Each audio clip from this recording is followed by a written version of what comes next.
정착은 우리가 살아가면서 마지막 순간까지 사실 우리에게 도전해 오는 인생의 가장 큰 숙제라고 생각합니다. 무언가 좀 이렇게 안정이 됐다, 익숙해졌다 싶은데 불현듯 사방 어디에선가 불안의 씨앗들이 자라나고 있는 걸 우리가 목격하고 당혹스러울 때가 참 많이 있습니다. 특히 우리 같은 이민자들에게 이 정착, 세틀다운을 잘하는 이 정착은 정말 중요한 문제인 것 같아요.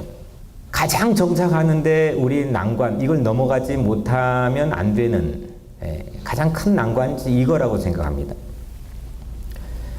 내가 여기 있는 의미가 뭘까? 내가 왜 이렇게 고생하고 여기 있는 거지?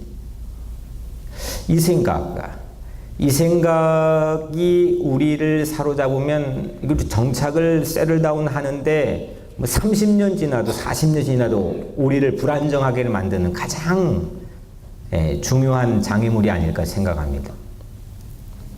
오늘 우리 사사기를 함께 보는데 사사기는요, 새로운 땅에 정착하는 사람들의 이야기입니다. 300년이 걸렸습니다. 정착을 딱 들어와서 정착하는데 300년이 걸렸어요. 출애굽기가 새 땅을 출국하는 이야기라면 여호수아는 입국의 얘기입니다. 이제 새로운 땅에 어떻게 정착했는지, 그 정착하면 난관과 어려움이 무엇가 있는지, 어떻게 이겨냈는지. 그래서 이 사사기는 저는 우리들의 얘기라고 생각합니다. 혹자는 많은 사람들이 이 사사기를 암흑의 시대, 절망의 시대, 혼돈의 시대, 리더가 부재한 시대, 상당히 네거티브의 옷들을 많이 입혀놨지만 저는 그렇게 생각하지 않습니다. 하나님의 영이 임해서 하나님이 움직였던, 하나님의 손길이 미치지 않으면 모든 게 스탑이 되는, 하나님이 일했던 부흥의 시대라고 바꾸어 생각합니다. 이때 당시에 지금부터 3000년 전인데 한 번도 자기 땅 가져보지 못했던 사람들, 새들어 살지도 못했던 사람들, 한 번도 자기 땅을 차지할 거라 생각하고 자기 집 지어놓고 살 거라 생각하지 못했던 사람들, 이런 사람들이 처음 정착을 시도하면서 가졌던 어려움이 뭘까? 이게 사사기에서 우리에게 던져주고 있는 가장 중요한 질문입니다. 이 정착 이민자들이 가지고 있는 가장 첫 번째, 가장 큰 어려움이 무엇일까? 그들의 가장 정착의 큰 어려움은 아직 남겨져 있는 그 땅의 원주민들, 이스라엘 백성 입장에서는 그 땅의 이방 민족들, 이게 가장 큰 난관이었습니다. 여호수아 13장 1절에 보면 이 여호수아가 나이가 다 들어 죽어갈 때 하나님께서 한 말씀입니다. 너는 나이가 많아 늙었고 얻을 땅이 매우 많이 남아있도다 했어요. 여호수아가 우리가 알기로 지난 주일날 봤던 것처럼 1장부터 여호수아 13장까지 아주 기가 막히게 요단강을 건너가지고 여리고성, 아이성 쭉쭉쭉 해가지고 그 땅을 정복했습니다. 다 정복한 줄 알았는데 그 13장 마지막 정복 기사에서 아직도 그 땅이 많이 남아있다. 이 정복한 땅에 아직 가나안에 남겨진 영토가 있습니다. 차지해야 될 구석구석 동서남북에 그 땅들이 있습니다. 그리고 가나안스러운 문화들, 가나안에 익숙해져 있는 모든 컬처들, 그리고 가나안의 아주 다양한 종교들, 이게 남겨져 있었습니다. 이 남겨져 있는 가나안의 소유와 싸워야 되는 것이 이 이스라엘 백성들이 가지고 있는 정착의 가장 큰 어려움이었다는 겁니다. 이 남겨진 것들과 섞여 사는 겁니다. 우리가 세상에 나가면 다 크리스찬들만 있는 게 아닙니다.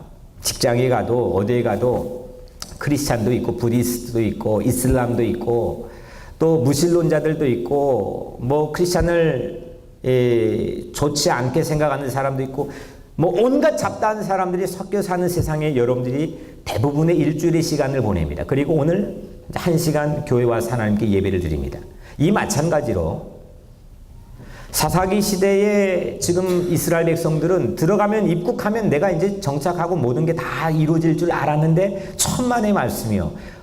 훨씬 더 많은 산적하는 문제들이 그들 앞에 놓여 있었습니다. 이걸 어떻게 이기고 나갔느냐. 이거를 어떻게 어떤 자세로 이기고 대하고 나갔느냐. 이걸 우리에게 보여주고 있는 책이 사사기입니다. 그래서 그들에게 정착은 곧 전쟁입니다. 이 정착이 전쟁이에요. 영토 전쟁도 있고요. 이 사사기에는 계속해서 이 영토를 서로 뺏는 그런 전쟁들을 소개합니다. 이 영토 전쟁만 있는 게 아니라 문화 전쟁이 있습니다. 그들은 철기 문화를 가지고 있습니다. 그리고 이제 계속 돌아다니기만 했던 유목민족이었던 이스라엘 백성, 광야에서 어디 정착해 본 적이 없는 이 백성들은 청동기 문화입니다. 브론즈 시대를 살았습니다. 그러니까 이게 완전 컬처 샥이 옵니다. 이거 엄청난 문화적 갭이 있습니다. 그런 문화 전쟁이 계속해서 벌어집니다. 그것뿐만 아니라 종교 전쟁이 있습니다. 영적 전쟁이 있습니다. 그래서 정착이 이들에겐 전쟁입니다. 그렇다면 제 마음에 질문이 하나 생겼어요. 왜 가나안 땅에 그 가난스러운 모든 것들, 이분 영토까지 일거에 다 차지하지 못하고 왜 남겨진 것들이 있었을까? 왜 그들이 정착하는데 이런 어려움을 하나님께서는 그냥 방관하고 있었을까? 알고도 모른 척한 걸까? 그냥 사사기 없이 그냥 곧장 사무엘로 멋지게 쫙 점핑했으면 이런 불필요한 300년의 피로한 시대를 경험하지 않아도 될 텐데 왜 이들이 입국한 다음에 이런 기나긴 정착의 과정을 경험했을까? 이게 제 마음속에 있는 질문이었습니다. 왜 사사기가 필요할까? 사사기 2장 21절 22절에 보면 나도 여호수아가 죽을 때에 남겨둔 이방 민족들을 다시는 그들 앞에서 하나도 쫓아내지 아니하리니 이는 그러니까 하나님께서 이 이방 민족들을 그 땅에 남겨두신다는 겁니다. 이는 이유가 이스라엘이 그들의 조상들이 지킨 것 같이 나 여호와의 도를 지켜 행하나 아니하나 그들을 시험하려 하시니라. 하나님이 쫓아내지 않았다는 겁니다. 하나님이 그 백성에 이방 민족들을 남겨두셨다는 겁니다. 왜? 시험 때문에. 우리가 흔히 신앙생활하면 시험 들었다면 그런 시험을 말하는 게 아니라 우리 학교에서 시험을 보잖아요. 테스트를 한단 말이에요. 월반을 시키고 실력을 확장시키고 업그레이드 시키려면 테스트를 하는데 그런 시험 말하는 겁니다. 시험을 보게 하기 위해서. 이 사람이 하나님의 길로 걸어갈 수 있는 퀄리티가 되는지 아니면 안 되는지, 안 되면 어떻게 이거를 업그레이드 시키려고 훈련시킬 건지, 그 땅에 정착할 만큼의 퀄리파이가 된 백성인지, 그 시험 문제가 담겨있는 출제가 바로 사사기에 남겨져 있는 이방 민족들입니다. 이거를 그냥 단순히 이거 정복의 대상으로 하면 야 정말 야만적이다. 제가 언제 거룩한 연예인 홀리워라는 설교도 해서 거기에 대한 의문을 함께 풀어보긴 했지만 그런 시각으로 보면 이거는 참 답이 없는, 우리 삶에서도 정말 답이 없는 이야기들이 너무 많이 있습니다. 마치 에덴 동산 중앙에 어떤 나무가 있습니까? 선과 악을 알게 하는 지식의 나무가 있어요. 아니 하나님은 왜 하필 이 선과 악을 알게 하는 지식의 나무를 아담과 하와 눈앞에 뒀냐 이거예요. 그거 없어도 괜찮았을 텐데. 이게 인류의 숙제 아닙니까? 십자가에서 예수님께서는 십자가에 죽으시면서 세상의 모든 사망의 권세와 죄의 권세를 무찔렀다고 우리는 알고 있습니다. 이 마귀의 주력 부대를 그 십자가에서 예수님께서 모두 다 섬멸시켰습니다. 이 마귀의 잔당들이 득세하면서 우리에게 도전해오고 우리에게 시비를 거느냐 이겁니다. 도무지 일이 되지 않고 알 수 없는 그런 세상에 많은 일들이 우리 주변에서 일어나고 있습니다. 오늘 말씀에도 이 백성들이 그렇게 고생 노예가 출국해가지고 광야에서 막 돌다가 이제 막 입국했는데 이 가여운 이 입국자들에게 왜 이 혹독한 시련을 정착의 과정에 허락했느냐 이거예요. 이민자들에게는 우리 매우 중요한 숙제고 질문이라고 생각합니다. 근데 하나님께서 우리에게 말씀해 주신 건 에덴에 맞는 수준을 유지할 수 있는 경외감, 하나님을 향한 경외감, 에덴에 맞는 퀄리파이가 되는 레벨이 되는 그런 사람, 그거는 하나님이 우리 인간에 주신 자유 의지에 따라서 하나님과의 교제를 맺는다고 저는 믿고 있습니다. 하나님 우리를 로봇으로 기계로 만들지 않으셨거든요. 하나님하고 친밀하게 교제하고 하나님과 관계 맺는 게 하나님께서 우리를 세워주신 만들어주신 목적인데 그거는 하나님께서 원격 조정하는 대로 만들어지는 대로 친밀함이 유지되지 않습니다. 하나님께서는 우리에게 자유의지라는 칩을 넣어주셨습니다. 근데 그 하나님의 우리에게 주신 자유의지는 에덴 동산에서 하나님과의 깊은 경외감을 가지고 친밀한 교제를 가지고 살 수 있는 그 퀄리파이가 되는 그 레벨. 이거는 그 중앙에 선과 악을 알게 하는 지식의 나무가 있어야 돼요. 이걸로 우리를 골탕 먹이려고 하는 게 아니에요. 그게 없으면 우리는 방종하게 돼요. 우리 자유를 가지고 방종하게 되고 아니면 우리는 매우 기계처럼 움직여질 수밖에 없어요. 십자가에서 예수님은 마귀의 이 주력 부대를 모두 괴멸시켰는데 왜 아직 잔당이 남아서 우리를 괴롭게 하느냐? 이 시험은 하나님 나라의 정착에 걸맞는 장차 우리 갈 하나님 나라의 정착에 걸맞는 천국 시민권 취득 시험이라고 생각합니다. 하나님께서는 우리를 정착시키는데 최종 궁극적인 목적이 뭐냐? 하나님 나라예요. 이 하나님 나라에 여러분들이 정착하는데 그 정도의 레벨이 되게 여러분들의 삶에 이 영적 긴장감을 가지고 살 수 있게 만드는 그 장치가 우리 정착하는 과정에서 직면하는 어려움들이라고 저는 생각합니다. 그게 없으면 하나님 만날 수 있는 길이 없어요. 그래서 젖과 꿀이 흐르는 가나안급 그 레벨에 맞는 사람들로 단련시키려고는 일종의 가나안 시민권 취득 시험, 이것이 바로 오늘 이 남겨진 사람들입니다. 이 사람들을 한번 관찰해 보니까 이 사사들 12명의 사사들이 전부 다 평범한 사람들이라는 겁니다.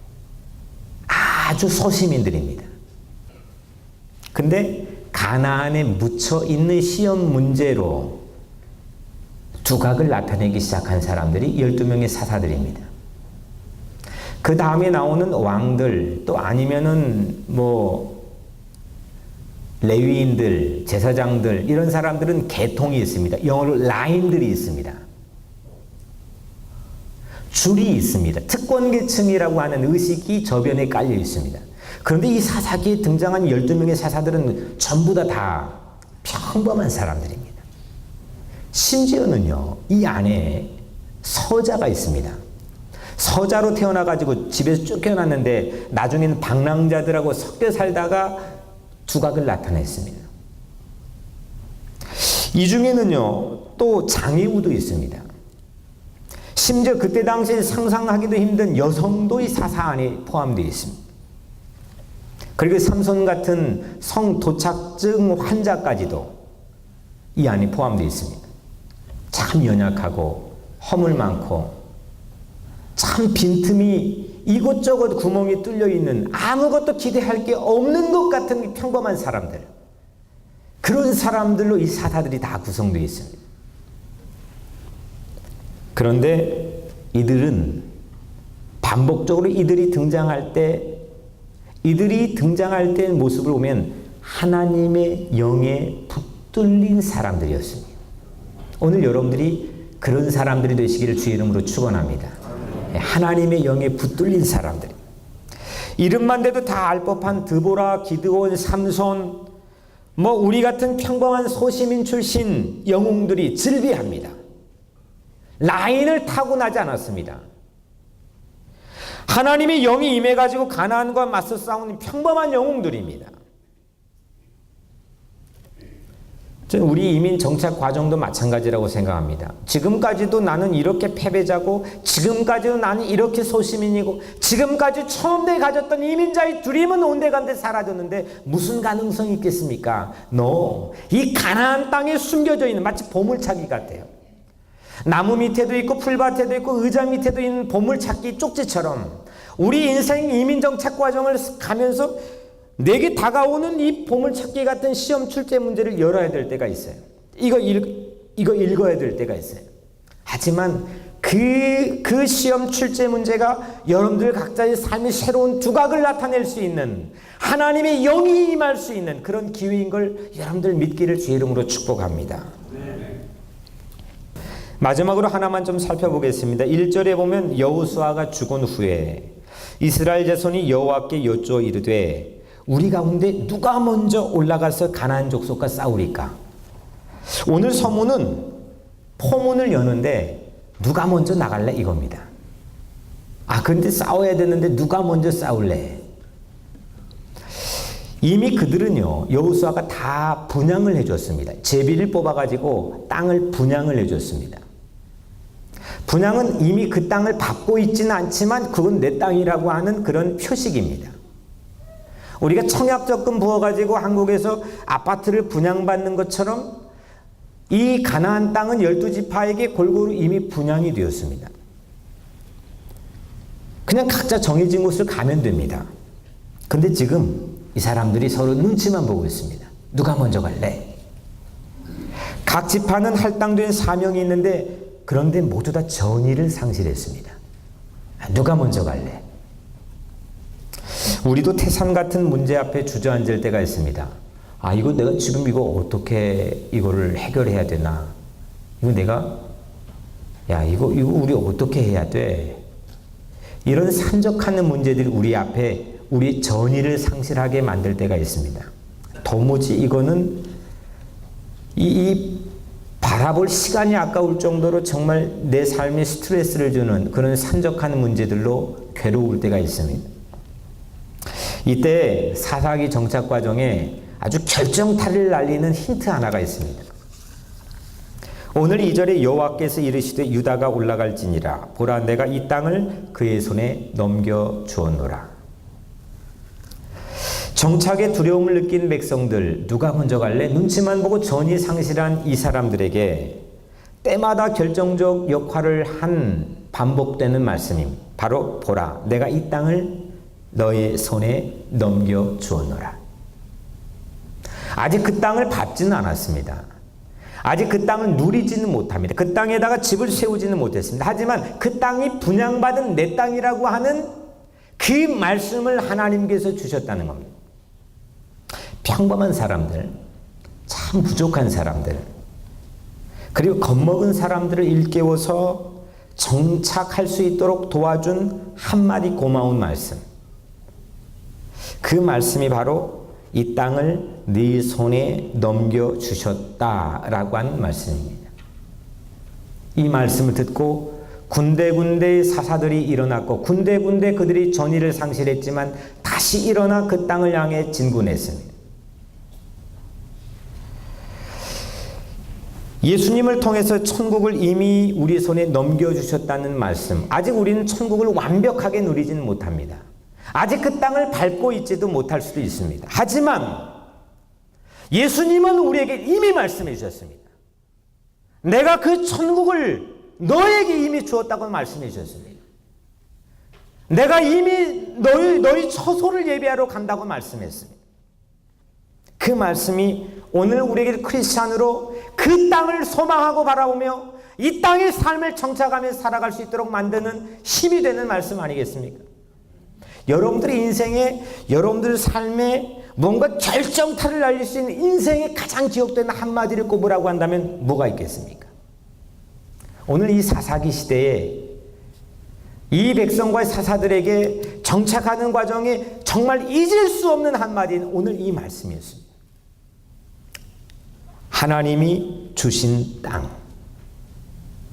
제가 만약에 캐치프레이즈, 광고 카피라이터가 돼서 광고를 그 땅에 대해서 딱 말뚝 박아놓고 하나 써놓는다면은 거기다 그렇게 쓰겠습니다. 하나님이 주신 땅. 참 평범하지만 이건 대단한 파워풀한 말씀입니다. 하나님이 내 손에 붙여주신 땅. 어떤 땅임자가 괜히 호의 베풀어가지고 나에게 그냥 준 땅. 아니면 이 땅 샀더니 이게 뻥튀기 돼가지고 여기 남는 이윤으로 또 투기해가지고 산 땅. 이런 땅이 아니라 아니면 일평생 내가 아끼고 아껴가지고 산 땅. 내가 노력해 산 땅. 이런 땅이 아니라 하나님이 주신 땅. 하나님이 내게 주신 땅. 이게 그들을 흔들어 깨웠습니다. 오늘 이민 생활 정착하는 과정에 여러분들 앞에도 산적해 있는 문제들이 있겠지만 여러분들을 흔들어 깨울 수 있는 이 한마디가 여러분들의 마음에 들려지기를 주 이름으로 축원합니다. 이것이 바로 그 땅 수준에 우리를 맞출 수 있는, 이렇게 맞출 수 있는 그런 시험 문제의 힌트입니다. 우리도 남겨진 가난스러운 것들이 도처에 수북합니다. 이게 지금 가스, 또 위에 핸드폰 전파들, 또 뭐 요즘에 에볼라 세균인데 그런 세균들, 그거는 눈에 보여요, 안 보여요? 절대 안 보여요. 하지만 있어요, 없어요? 그거는 반드시 실체가 있는 존재하는 것들입니다. 이것처럼 우리 주위에 두 가지의 영이 있다고 하는 사실을 우리는 반드시 인식해야 됩니다. 하나님의 말씀을 우리에게 딜리버리 해주고 그 말씀 우리에게 깨닫게 해주고 그 말씀을 붙잡고 살 수 있도록 우리를 도와주는 하나님이 본된 하나님의 영의 천사들이 우리 주변에 보이지 않지만 반드시 존재한다는 겁니다.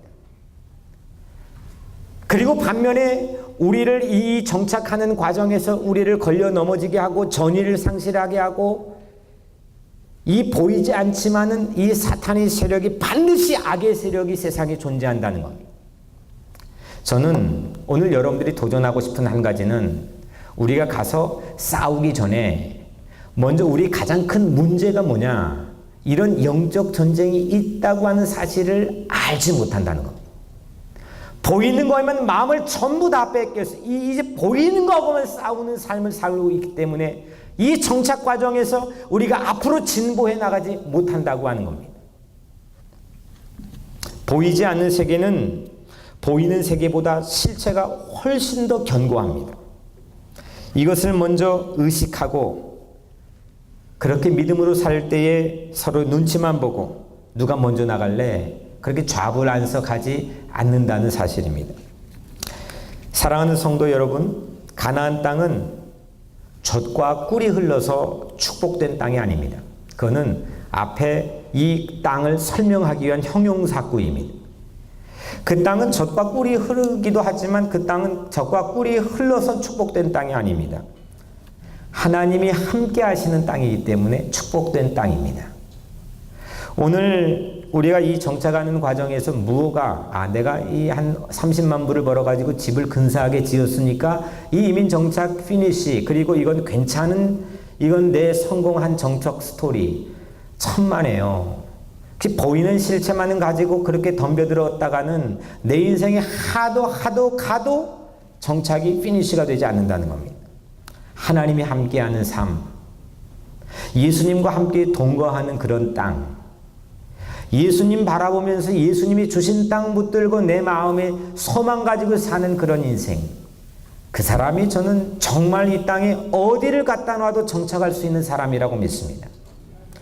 여러분들 꼭 어디 이 베이사이드 아니면 또 어디 거기에다만 갖다 놔야 괜찮게 살 수 있는 사람, 그 사람 시시한 사람입니다.